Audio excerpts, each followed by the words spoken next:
Hello future doctors. तो जैसा कि आप देख रहे होंगे how to score 160 plus marks in NEET physics. तो हम आज फिजिक्स में 160 मार्क्स इवन 180 मार्क्स कैसे स्कोर करें, उसकी स्ट्रेटजी, बुक्स, टाइम टेबल, सारी चीज़ों के बारे में डिस्कस करने वाले हैं। जैसा कि आप जानते हो कि फिजिक्स एक नीट स्टूडेंट्स के लिए एक फोबिया होता है, उसको डर लगता है उससे कि कम मार्क्स आते हैं, टाइम ज़्यादा लगता है। इस तरीके से आपका फोबिया बना हुआ है, तो ये वीडियो ज़रूर देखना, आपके सारे डाउट्स को क्लियर कर देगा। तो सबसे पहले ये वीडियो 160 प्लस मार्क्स के लिए क्यों होने वाले, 180 मार्क्स क्यों नहीं हो रहा है। तो 180 मार्क्स के लिए ही है ये वीडियो। लेकिन कोई स्टूडेंट सिंसियरिटी से सारी कंसेप्ट को, सारी चीज़ों को जो मैं बता रहा हूँ वो चीज़ें अगर फॉलो कर रहा है तो 180 मार्क्स आएंगे। लेकिन कुछ थोड़ा सा भी मिस कर देता है तो मैं 160 मार्क्स तो एटलीस्ट आएंगे ही, ये मैं आपको लिए दावा करता हूँ। जिस तरीके से मैं बता रहा हूँ उस तरीके से आपको पूरा रूटीन फॉलो किया तो ये पॉसिबल है, 100% पॉसिबल है। और ये मैं बताऊंगा किस तरीके से पॉसिबल है, लेकिन आपको राइट डायरेक्शन में चलना पड़ेगा। राइट डायरेक्शन का मतलब आपको राइट स्ट्रेटजी अपनानी पड़ेगी, राइट रिसोर्सेज, बुक्स वगैरह राइट यूज करने पड़ेंगे, रिलीवेंट कंटेंट पढ़ना पड़ेगा, रिलीवेंट क्वेश्चंस करने पड़ेंगे। ऐसा नहीं कि क्वेश्चंस करते चले जा रहे हो लेकिन आपको वो रिलीवेंट नहीं है, नीट में आने लायक नहीं है, नीट के आसपास के नहीं है, तो आपको उसको करने का कोई मतलब नहीं है। बहुत सारी बुक्स करने से कोई फ़ायदा नहीं है, लेकिन आपके अपने रिसोर्सेज को लिमिटेड रखिएगा आप।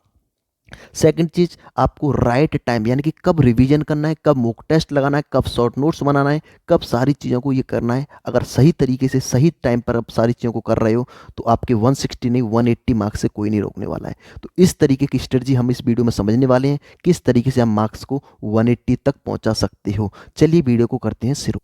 तो सबसे पहले हम यहाँ पे समझेंगे कि फिजिक्स नीट स्टूडेंट्स के लिए फोबिया क्यों है, डर क्यों बना हुआ है उसके माइंड में, उसको लेके एक असमंजस सा क्यों बना हुआ है कि ये फिजिक्स में मार्क्स नहीं आते हैं। तो ये इसका बड़ा सबसे बड़ा कारण है पीयर माइंडसेट। आसपास के आपके लोग क्या समझा रहे हैं आपको, क्या स्ट्रेटजी बता रहे हैं, अपना एक्सपीरियंस बता रहे हैं। तो पीयर माइंडसेट, जैसे कि हम यहाँ पे देख पा रहे होंगे कि ये पर्सन को, ये सामने वाले कह रहे हैं कि नहीं ये तू नहीं कर पाएगा।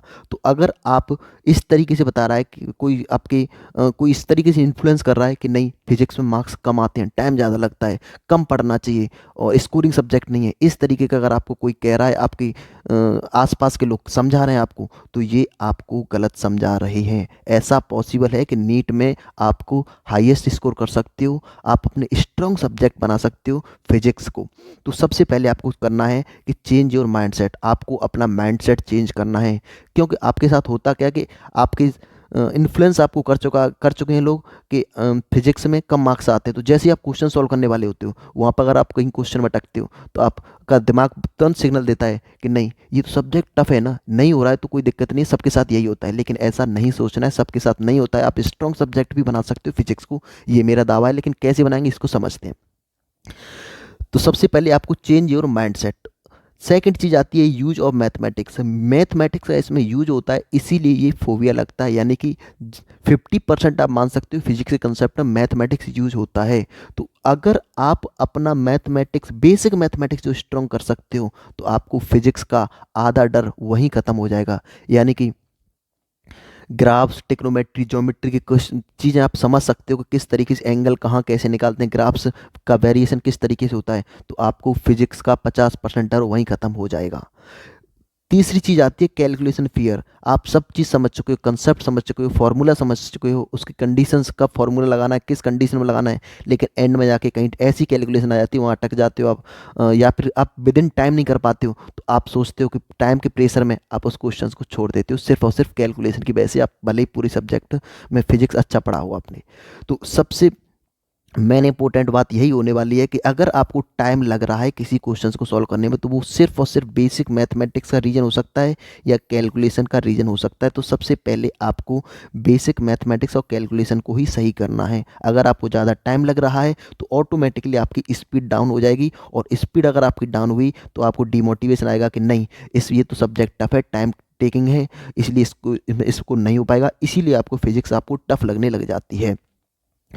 तो ये आपके लिए मोस्ट इंपॉर्टेंट है। आपको करना क्या है, तो इस चीज़ के मैं बारे में बात बता रहा हूँ। जैसा कि आप जानते हो 60 मिनट है आपको फिजिक्स सॉल्व करने के लिए, लेकिन आपको 45 क्वेश्चन है ओवरऑल सॉल्व करना है।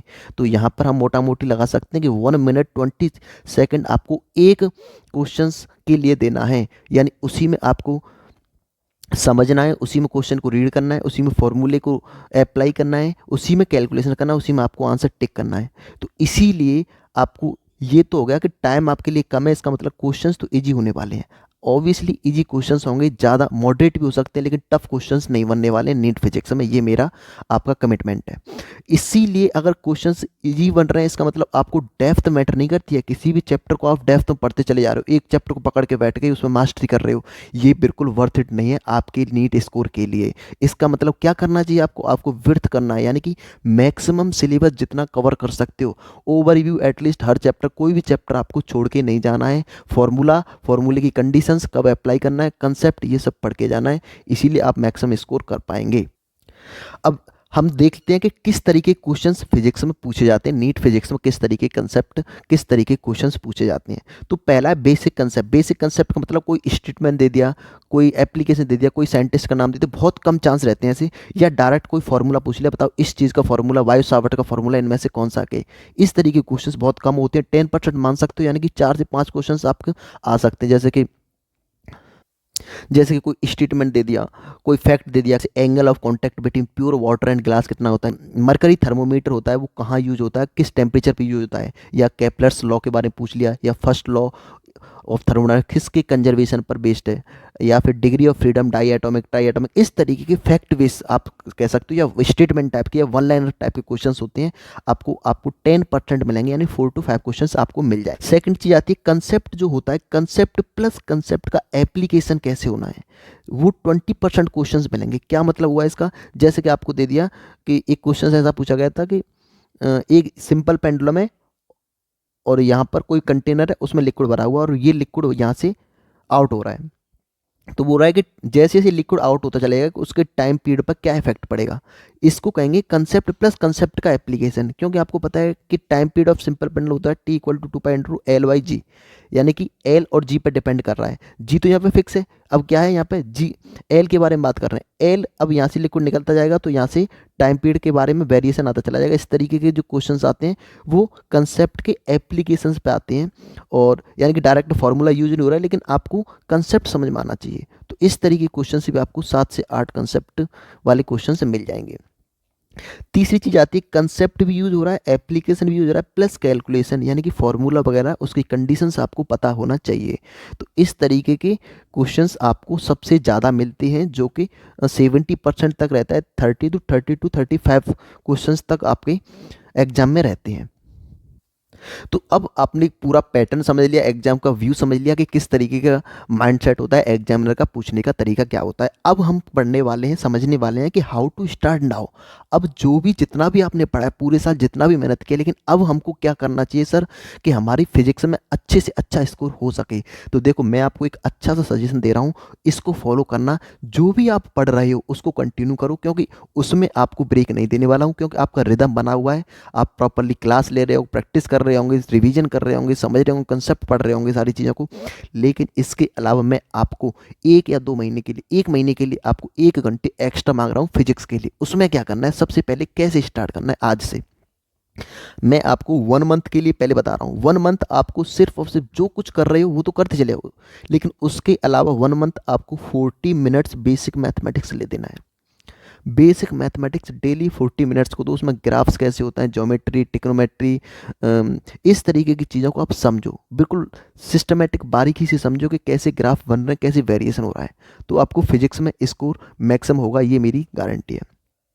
उसके बाद आप डेली बेसिस पे 20 मिनट्स, ज़्यादा नहीं दे रहा मैं, 20 मिनट्स आप कैलकुलेशन देना है। कुछ भी कैलकुलेशन ले लिया आपने, जैसे कि आपने कुछ भी उठा लिया, जैसे 20/60 या कुछ तरीके ऐसे क्वेश्चन अपनी तरफ से कैलकुलेशन ले लिया, और उस कैलकुलेशन को आप विद इन टाइम में सॉल्व करने की कोशिश करो। इससे आपकी स्पीड बढ़ेगी, और स्पीड बढ़ेगी तो आपको टाइम कम लगेगा, आपको फिजिक्स में इंटरेस्ट आना शुरू हो जाएगा। तो ये मेरा आपको एक सजेशन है। सबसे पहले 1 महीने आप 1 घंटे इस तरीके को दीजिए, उसके बाद मैं बता रहा हूँ क्या करने वाले हैं हम। अब है हमारे पास हाउ टू प्रोसीड। अब हमको क्या करना चाहिए, क्योंकि सारी चीज़ें हम कैसे पढ़ना है फिजिक्स में। सबसे पहले जो भी आपने चीज़ पढ़ी है, आपने नोट्स बनाए हैं, क्लास ली है, उसको अच्छे से पढ़ो, अच्छे से समझो, रिवीजन करो। जो भी क्वेश्चंस आपके क्लास नोट्स में हैं उसको दोबारा से अपने हाथ से बिना कुछ नोट्स में देखे हुए उसको सॉल्व करो। तो जो भी आपने पढ़ा है उसको आप रिवीजन करते चले जाइए। उसके बाद प्रैक्टिस करना है आपको। पूरा चैप्टर कंप्लीट करने के बाद आप प्रैक्टिस करना है, उसके बाद फिर से रिवीजन करना है। ये 3 स्टेप्स वो आपको करना है, आपको टाइम देके आपको सिस्टमैटिक वे में करना है। उसके बाद अब सिलेबस को कैसे कवर करना है, जो भी हम पढ़ रहे हैं उसको कैसे कवर करना चाहिए। देखो, आप जो भी जहाँ से भी पढ़ रहे हो, ऑनलाइन हो, ऑफलाइन हो, या कोई बैच ले रखा है या कोई यूट्यूब से पढ़ रहे हो, तो आपको सबसे पहले कंप्लीट चैप्टर कर लो। आप कोई भी चैप्टर आपने कंप्लीट पढ़ लिया, नोट्स बन गए, उसके रिवीजन कर लिए, क्वेश्चंस प्रैक्टिस कर लिए। जो भी नोट्स आप कंप्लीट करने के बाद आप कोई भी बुक उठा लो, PYQs आपको करने हैं सबसे पहले। उससे आपको माइंड ये क्लियर होगा कि नीट एग्जाम कहाँ किस डेप्थ तक क्वेश्चंस पूछता है। तो आपको सबसे पहले प्रैक्टिस सेट में PYQ करना है। उसके बाद PYQ में आप कोई भी बुक हो, आपके पास और भी कोई रिसोर्सेस हो, उसको आप प्रैक्टिस कर सकते हो। जैसे ही आपने ये दोनों काम किए, उसके बाद शॉर्ट नोट्स बनाने हैं। शॉर्ट नोट्स बनाना है। शॉर्ट नोट्स 1 या 2 पेज के हैं, ये मैं आपको अगली वीडियो में बता दूंगा कि शॉर्ट नोट्स कैसे बनाने हैं, बेस्ट तरीके से कैसे शॉर्ट नोट्स बनाए जाते हैं। जैसे ही शॉर्ट नोट्स कंप्लीट हो जाते हैं, आपको ये तीनों चीज़ करने के बाद आप यहाँ पर मॉक टेस्ट देना स्टार्ट कर दो। मॉक टेस्ट दोगे, उसके बाद आप उसको एनालिसिस करो, क्योंकि मेन इंपॉर्टेंट है एनालिसिस। आपको अपनी कमियां पता चलेंगी, आपकी गलतियां पता चलेंगी, आपको गलतियां सुधारने का मौका मिलेगा नीट एग्जाम से पहले ही। तो आप सबसे पहले मॉक टेस्ट दोगे, उसके एनालिसिस करोगे, ये ज़्यादा इंपॉर्टेंट है। एनालिसिस करोगे उसको, अगर कोई कंसेप्ट आपके समझ में नहीं आया, कोई फॉर्मूला नहीं आया, कोई कंसेप्ट समझ में नहीं आया, उसको नोट डाउन करो, अपनी एक नोटबुक, अब सेपरेट नोटबुक बना लीजिए।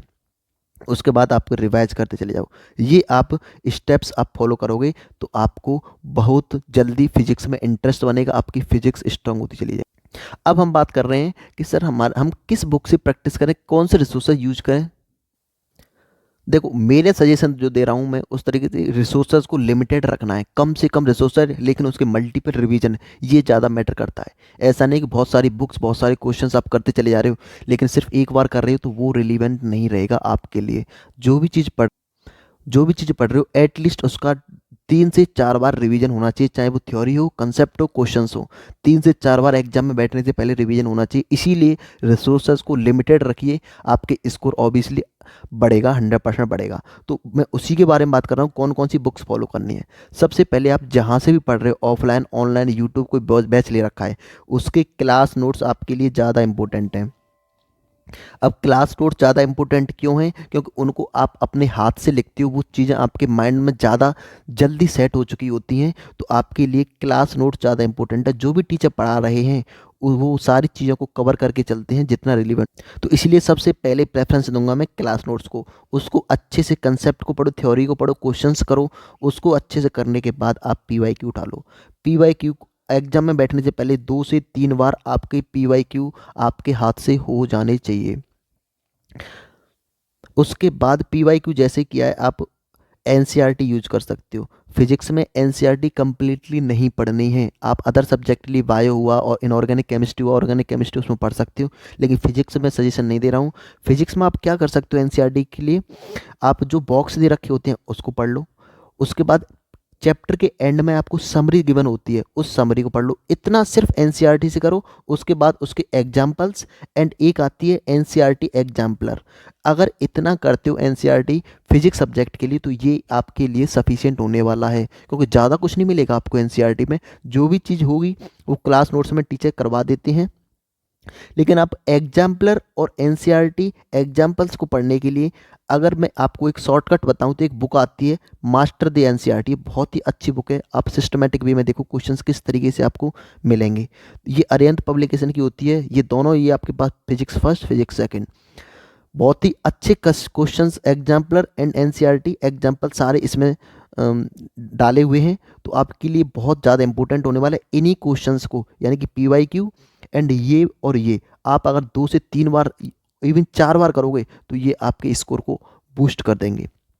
अगर फिर भी आपको सफिशिएंट नहीं लग रहे हैं, आपको और ज़्यादा कंटेंट पढ़ना है, तो आप कोचिंग की DPPs ले सकते हो, मॉड्यूल ले सकते हो, लेकिन ये मैं बिल्कुल भी नहीं कहूँगा कि सारा पढ़ते चले जाइए। बहुत सारी बुक्स नहीं करनी है, आपके रिसोर्सेज को लिमिटेड रखना है, जितना कम रख सकते हो, लेकिन उसके मल्टीपल रिवीजन ज़्यादा इंपॉर्टेंट होते हैं। और सबसे एंड में आप मॉक टेस्ट दो एंड एनालिसिस करो और उसका रिवीजन करो। इस तरीके से आपका फिजिक्स में स्कोर 180 मार्क्स आ जाएगा, ये मैं आपको गारंटी के साथ कह सकता हूँ। एक बार करके देखिएगा, मुझ पर ट्रस्ट करिएगा, मैं बताऊँगा आपको कि आपका स्कोर बढ़ना शुरू हो जाएगा। अगर आपको वीडियो इन्फॉर्मेटिव लगी है तो चैनल को सब्सक्राइब कर लीजिएगा, और अगर वीडियो आपको पसंद आई है तो लाइक ज़रूर करना। Thank you, bye bye, best of luck.